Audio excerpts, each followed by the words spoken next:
about? Well, we've had some requests for more videos on working on the 51 Willys. And so anyway, and I have to apologize because a while ago I called it a 51 Willys M38A1. This is a 1951. It turns out that the A1 series didn't come out till I think 54. So this is just an M38, just to set the record straight. Anyway, so we're cutting the fenders out of the metal blank today. We got one fender cut out, and we'll get this other one. We got our one from this year. We'll cut this other one out and show you when we're done.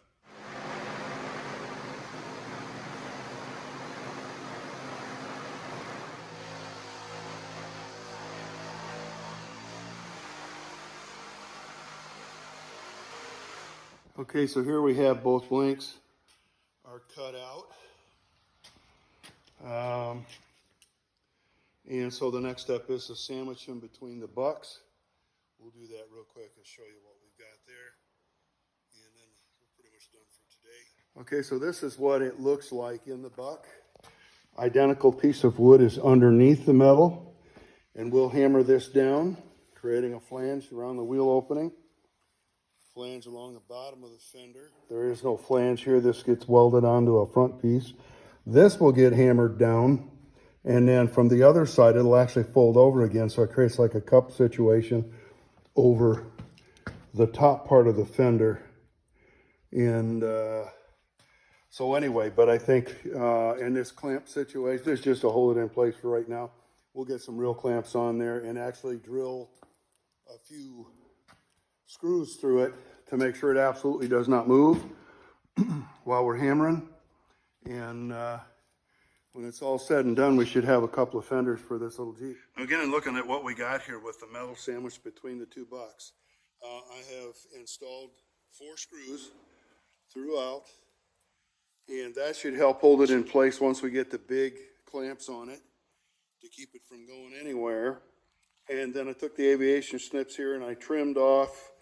So we got basically a strong 3/4 here, 3/4 down through here. And I shaved that back to about 1/2 inch on the radius here, because this has to stretch a little bit. And then as I hammer this down, this will have to shrink into itself. I took the edge out of here because this is a straight flange. And when this gets bent back, I can actually tack that corner together. As far as the holes we drilled in it for these, little MIG weld at these spots, we'll take care of those. We'll sand those out. You'll never know they were there. So that's kind of preparatory for hammering this thing out.